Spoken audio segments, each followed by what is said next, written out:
Are you curious? This is Angy Stewart from InnerLight. Today we are going to talk about gifted children. Yes, those geniuses, the super talented kids.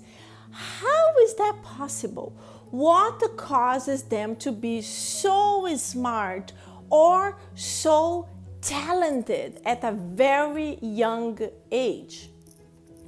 To know more about this subject and many other ones, please subscribe.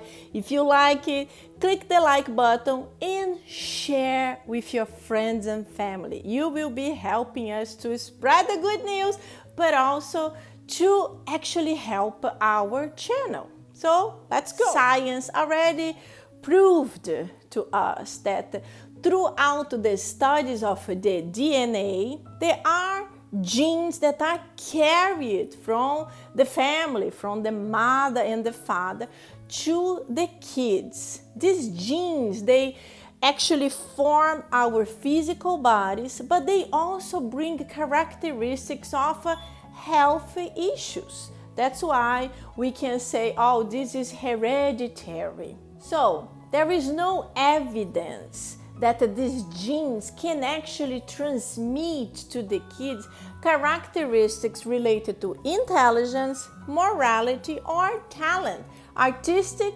or scientific. For example, Elvis Presley and Frank Sinatra both had kids who were also musicians, singers, but they are no close to the talent of their parents.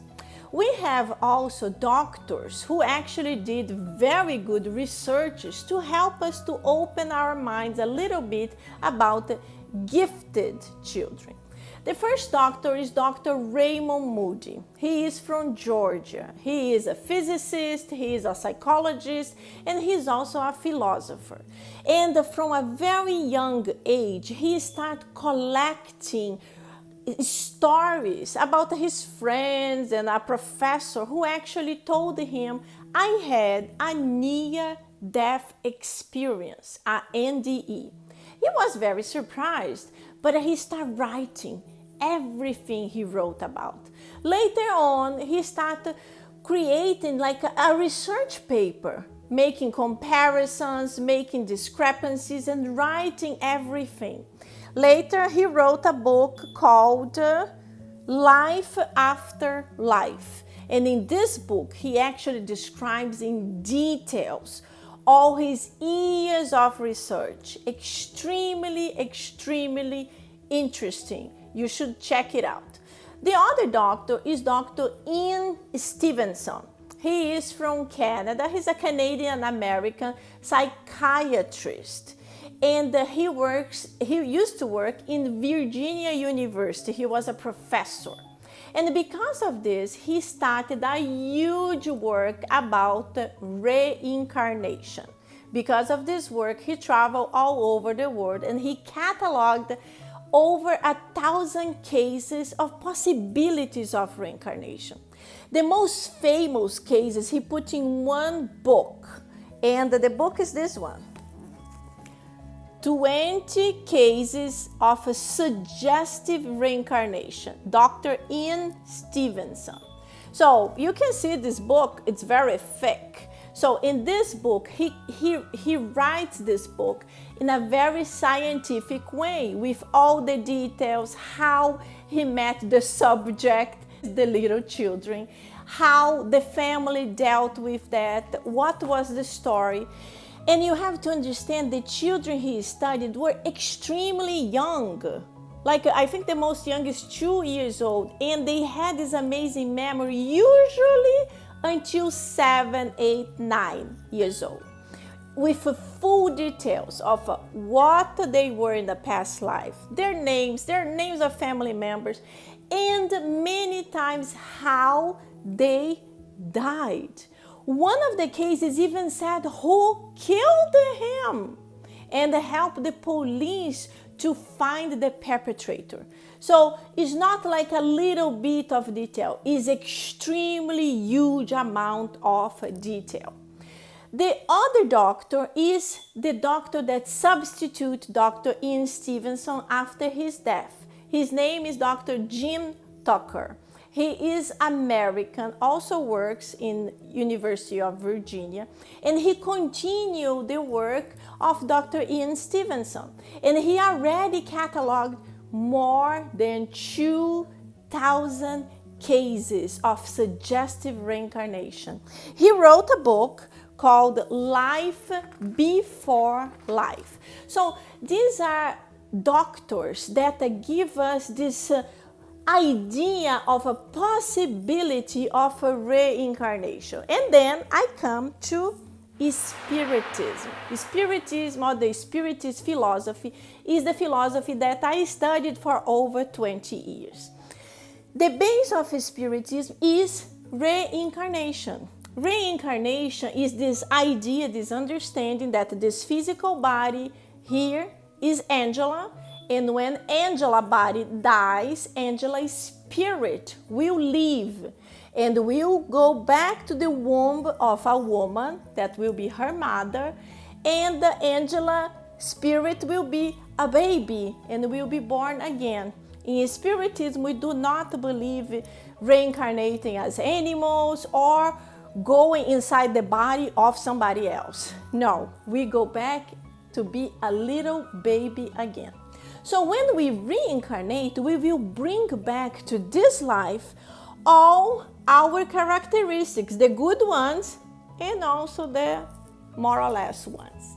Another thing that we have to understand is that the idea that God is a good, a loving mother and father and treats all the kids the same. And then you're thinking, really? So why there are extremely bright kids and kids that are born with very, very hard problems? Well, because when we reincarnate, we bring back our past life history. Everything of good we did and everything of bad we did. So in the case of the gifted-minded kids, it's because in the past lives, they were already well developed in certain areas. Let's suppose the example of Mozart. Mozart, at a super young age, was already an amazing musician. At 4 years old, he already knew how to play a piano and how to play the violin. At 5 years old, he was writing his first symphonies. Isn't that amazing? Writing a symphony at 5 years old. So this is because Mozart was a musician in many lifetimes, not only in one. So it came to him really, really quickly. Another example is Blaise Pascal. Blaise Pascal was a French mathematician. At 9 years old, he wrote a treatise on vibrating bodies. At 11, he wrote a scientific proof, and at 16, he wrote a theorem. Isn't that amazing? The other case that I want to mention is a case that's from nowadays. Last year, a kid of 2 years and 4 months called Harris Nadzin was discovered being as the youngest genius living. So at the 2 years and 4 months, he scored 143 in IQ. IQ is the coefficient of intelligence. And then this group in the UK called High IQ Mensa Institute hired him. So he is the youngest member of the Mensa Institute in the UK because he is a genius of mathematics. So this is just ideas for you to think about and to try to understand. When you are extremely talented on something and you die, your talent will not be wasted. It will be stored. And there is a huge possibility that you can come back again with the same talent, even a little bit more developed. But in Spiritism, there are so many possibilities. We also know that sometimes a spirit wants to develop a different talent. So in the case of music, we'll ask not to be a musician again, to be able to develop mathematics, for example. So there are many possibilities, but this is the best idea. The reincarnation can explain it. I'd like to know what you thought about it. What are your questions, your comments? And also if there are other items you would like to understand, please write in the comments. I will be happy to create a new episode and talk about it. See you soon!